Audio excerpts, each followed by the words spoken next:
We're going to start where we left off on Friday with lecture and look at some of the chemo drugs that are out there and also the route of administration to make sure that everything is good for the content. Remember that chemotherapy can be delivered in many different ways. We can do it via a central catheter or an implant port. Typically it's done via an infusion pump. If you're running these agents through a peripheral IV, you have to worry about damage. You see the image here of the eye port that's underneath the skin that you've played with in SimLab, for example. Basically, it just sits in a little pocket underneath the skin surface on top of the chest, usually either left or right. The patient will be able to locate it if you're not. One thing to caution you about on ports is sometimes they do wander, so you have to make sure that you've got the port in proper position for accessing. Remember, that's done with a specialized needle called a Huber needle. It's not done with any other type of needle that you might locate on the nursing unit. So make sure you've got the correct equipment to access this. Most facilities actually require that you be specially trained in order to do this, so know your facility policy before you access it. Some of the common side effects of chemo. We have GI toxicity, and that's evidenced by nausea and vomiting, mucositis, taste alterations, diarrhea, constipation. We've talked about how to resolve some of these and how to take care of some of these. You've got quite a selection of nausea and vomiting meds in your reading outline for this unit. Make sure that you're aware of those. Amend especially. You might want to look at some of the restrictions on giving in to a patient to make sure that you're adequately prepared. We can also have hematological toxicity. This can cause neutropenia, so we're killing off the patient's white blood cells. Can cause thrombocytopenia.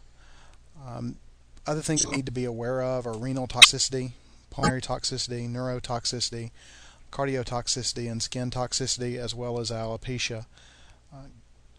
Alopecia usually begins about 2 weeks after the start of treatment. Just so that you can kind of warn your patient so that they're aware of what to expect. It can be very distressing to the client because there is that moment where they're constantly wondering, when's this going to start, what's it going to be like. Typically in the cases I've seen, once it starts, it's fairly dramatic, and it can cause concern to your client. Chemo is generally started 2 to 3 weeks after surgery, and most of these products work by interfering with cell growth at some level. One of the side effects of this is it also delays wound healing, because remember, just like the cancer growth needs these new cells to grow, wound healing also needs cells to happen for that primary intention, the secondary intention, and all that stuff that you learned about in A&P.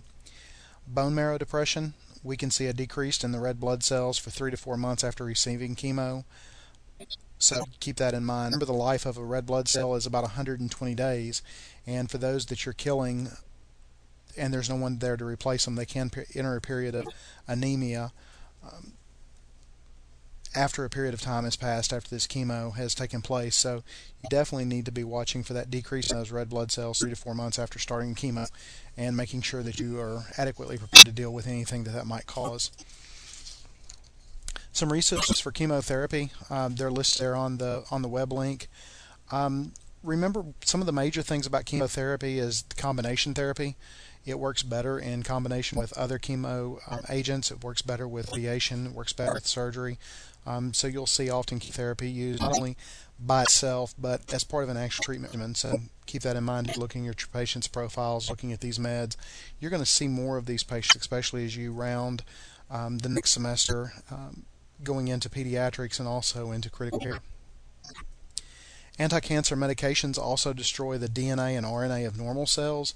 We kind of talked about that a little bit, but keep that in mind, that as well as killing bad cells, you're killing good cells, and we have to be prepared to deal with that and know what to anticipate with that. These products produce various levels of skin irritation depending on the type of product. Some are vesicants and some are non-vesicants. You need to watch drugs that are vesicants closely for signs of extravasation. So they have left the IV site and are now infusing into the tissue around the site.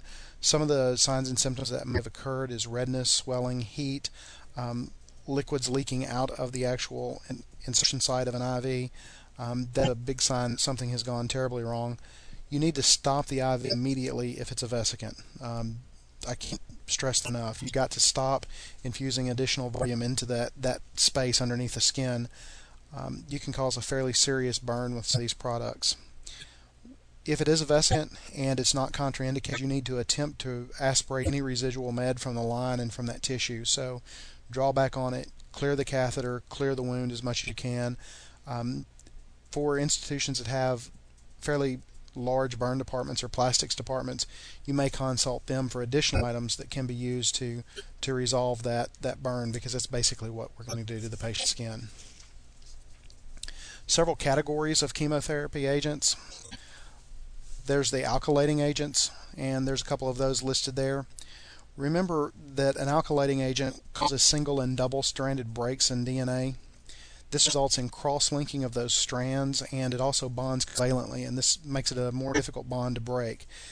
Because you can't separate these covalent strands easily, it stops them from separating and stops the replication from occurring. Also, with these cross-linked bands, or strands rather, you may actually have your body's own response to these mutant cells and send that kill response to that cell, a message that, hey, something is wrong here and I need to resolve this.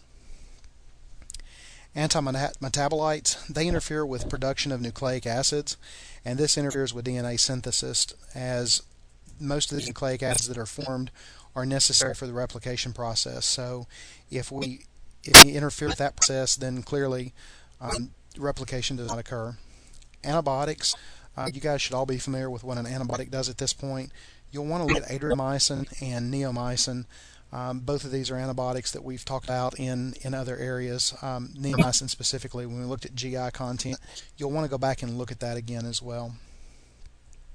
These antimicrotubules, they're basically a microtubule poison. What it does is it blocks growth by stopping mitosis, by inhibiting these microtubules, which are used to help shift the chromosomes during mitosis, so help splitting them from one half to the other and what have you. And so it's effective by stopping this transport across the cell during mitosis. Remember also estrogen blockers. These are pretty straightforward. They're just simply blocking the effects of hormones in our patients.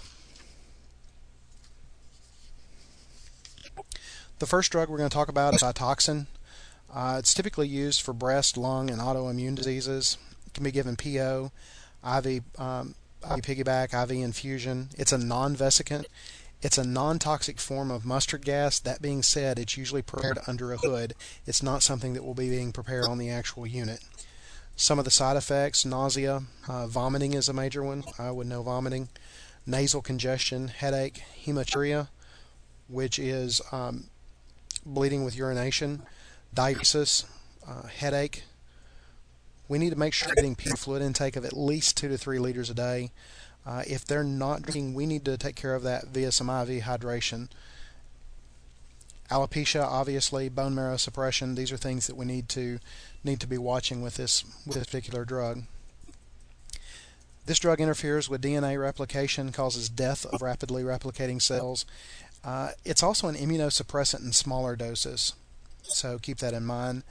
It potentiates the cardiotoxicity of doxorubicin, another drug we'll look at later. This drug is not specifically phase specific, not that you need to know that.